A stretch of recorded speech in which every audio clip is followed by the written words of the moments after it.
Periyar Maniamma Institute of Science and Technology, Tanjavur. Aerospace Engineering with specialization in unmanned aerial vehicle. Hotstar Specials உப்பு புளி காரம் அட்டகாசமான குடும்ப கலாட்டா வெப் சீரிஸ் மே 30 முதல் டிஸ்னி பிளஸ் ஹாட்ஸ்டாரில். குறைந்த விலை நிறைந்த தரம் தங்கள் தேவைகள் அனைத்தும் ஒரே இடத்தில். ஜெயச்சந்திரன் 50 வருஷத்துல இருந்தா இந்த மன்னரை நான் எதிர்த்துட்டு இருக்கேன். இப்பெல்லாம் மன்னர்னு சொல்ல முடியாதுப்பா, மன்னிக்கணும். அவர் தான் தெய்வ குழந்தை ஆயிட்டாரு. நாட்டுக்கு அவரால் ஏதாவது துன்பம் ஏற்பட்டால் அவரை திட்ட முடியாது. மனுஷனாயா நீ என்ன முடியாது. ஏனென்றால் தெய்வம் சோதிக்குதுன்னு தான் நம்ம சொல்லணும். சரி, அவன் எப்படியும் போவான், அதுக்கப்புறம் பேசிக்கலாம். என்னுடைய ஆசானோட மகள் என் வீட்டு வாசல் முன்ன கொல்லப்பட்டால் கௌரி என்ன ஒரு கேள்வி கேட்டாள். இந்த மரணத்துல நீயும் சும்மா இருப்பியா? அதனாலதான் அவளை புதைக்கும் போது நான் சொன்னேன், நான் அவளை புதைக்கல, விதைத்தேன். இந்த பாசிசம், இந்த சனாதனத்தோட டெரரிஸ்ட் 4ஆம் தேதிக்கு அப்புறம் இந்த தெய்வ மகன் போனதுக்கு பிறகு நான் எனக்கு வேலை இருக்கேன் எனக்கு தெரியாது. ஒரு பாசிஸ்ட், ஒரு சர்வாதிகாரி, அவன் ஒரு புஷ்பக விமானத்துல வருவான், ஒரு தேர்ல நிற்பான், எல்லாரும் பூ போடுவாங்க, மக்கள் வேலிக்கு அந்த பக்கம் தான் நிக்கிறானுங்க. அவனுக்கு என்னைக்கு புரியும் நம்முடைய பசி? மக்களோட ஸ்பர்சம் தெரியாதவன், அந்த மனம் தெரியாதவன், அந்த வேர்வையை தொடாதவனுக்கு எப்போது புரியுமா அவனுக்கு? அவன் தெய்வ மகன் கிடையாது, டெஸ்ட் டியூப் பேபி அவன். ஜெய் பீம்.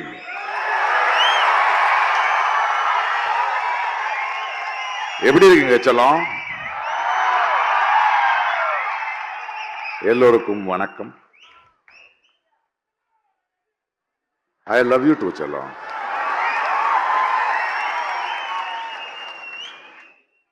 ஐயா திருமாவளவன் சார் இருக்கார்ல, அவருக்கு என்ன நல்லா புரியும்.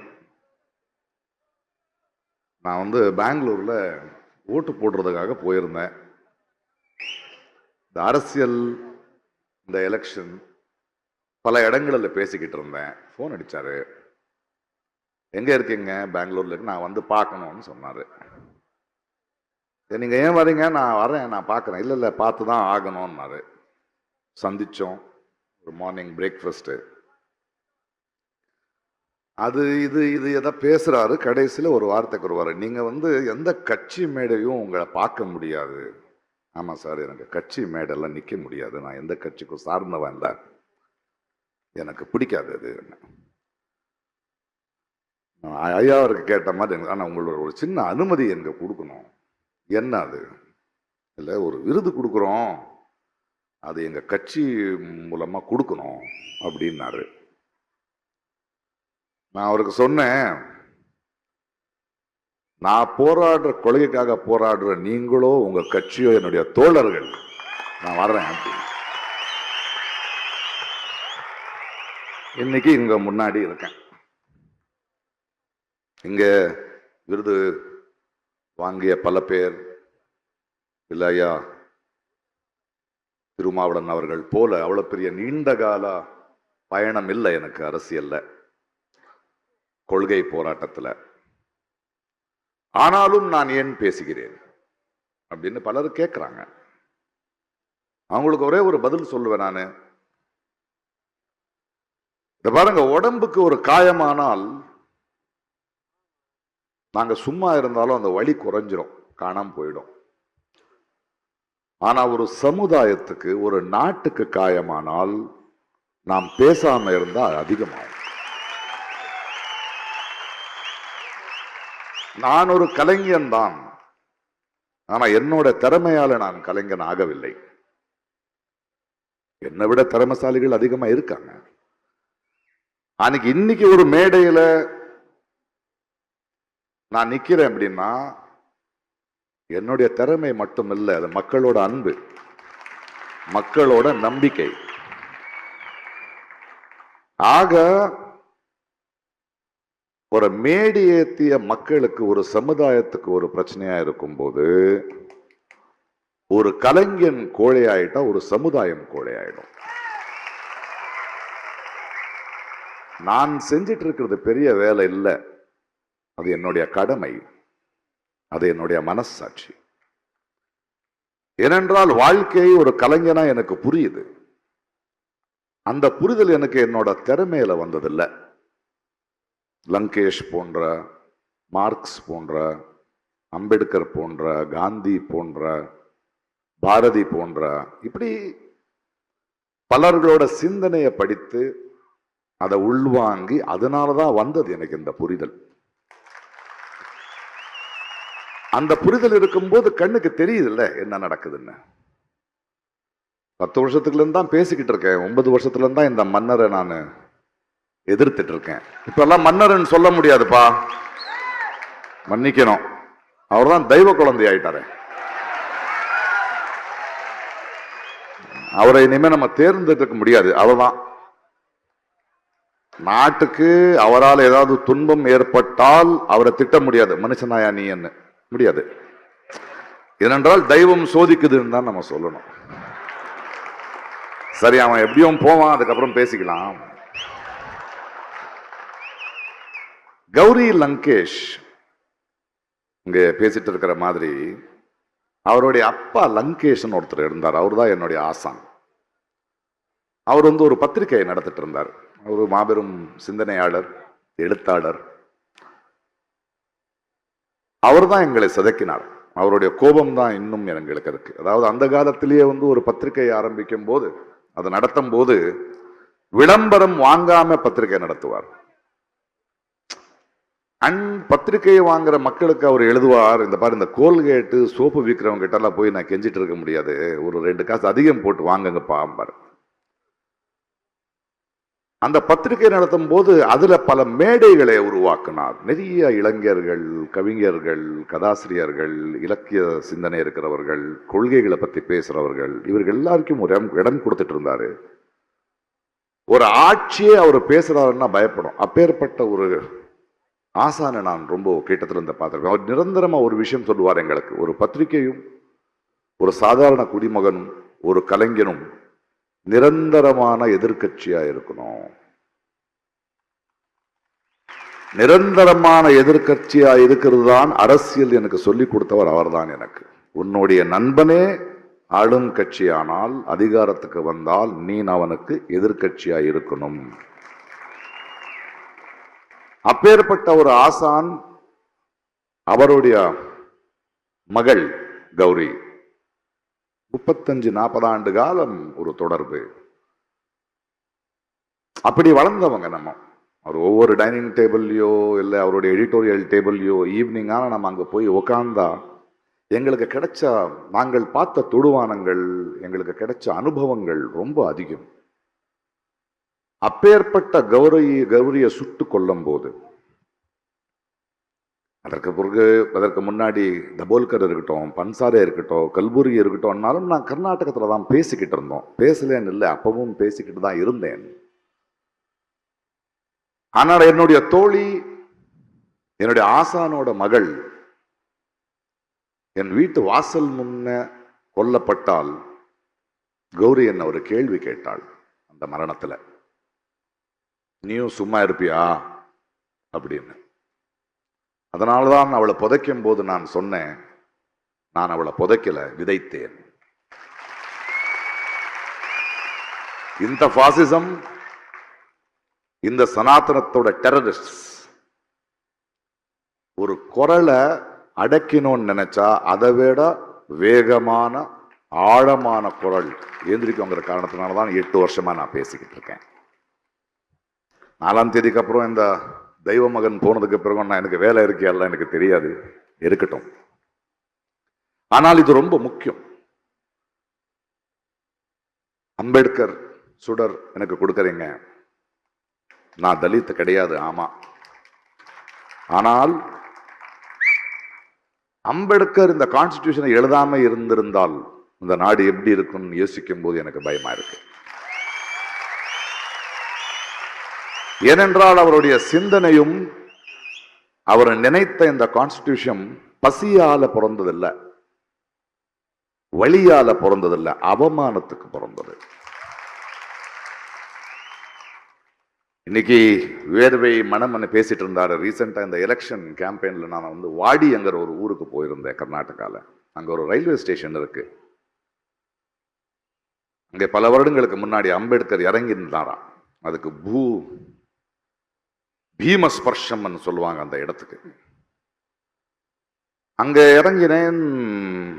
சில இலக்கியவாதிகள் நம்ம எல்லாம் சேர்ந்து ஒரு மேடை இருந்தது. அந்த மேடைக்கு போகும்போது ஒரு ஓப்பன் ஜீப்ல என்னை நிற்க வச்சுட்டு போயிட்டு இருந்தாங்க. எல்லாரும் உங்களை பார்க்கணும், அவங்களோட பேசணும், ஊர்வலமாக போயிட்டு அந்த மேடைக்கு போகலாம்னு. ஒரு சின்ன ஒரு மார்க்கெட் இருக்கிற, நிறைய ஏழைகள் இருக்கிற, நிறைய கடைகள் இருக்கிற தெருவில் நான் போயிட்டு இருந்தேன். போயிட்டு இருக்கும்போது மக்கள் எல்லாம் வந்து அன்போட தொடணும், பேசணும், அவர் கையாவது கொடுங்க அப்படின்னு கேட்டுருந்தாங்க. என் பக்கத்தில் இருக்கிறவர், ஏயோ சார் வேணாம் சார், அவங்க வந்து ஏதோ பண்ணிடுவாங்க, வேண்டாம், இரு என்ன பரவாயில்ல அப்படி நான் போயிட்டு இருக்கும்போது, தொட்டுட்டு இருக்கும்போது அவன் எவரும் ஒருத்த கறி கடைக்காரன் அவன் வர்றான். அதோட மனம் எனக்கு வருது, வேர்வை எனக்கு வருது. அங்கே ஒரு பூ விற்கிற ஒரு தாய், பிரகாஷ் சார் சார் அப்படின்னு கன்னடத்தில் பேசி கை கொடுக்குறாங்க. அந்த மென்மை எனக்கு தெரியுது, அந்த வேர்வை எனக்கு தெரியுது. யாரோ இரும்பு கடைக்காரன் பார்க்குறான், அதோடைய ரஃப்னஸ் எனக்கு தெரியுது. சின்ன சின்ன குழந்தைங்க ஜம்ப் பண்ணி பண்ணி சொல்லோன்னு கை கொடுக்குறாங்க, அந்த எண்டு தான் தெரியுது. அந்த மனத்துல, அந்த ஸ்பர்சத்துல எனக்கு அம்பேத்கர் தெரிஞ்சார்.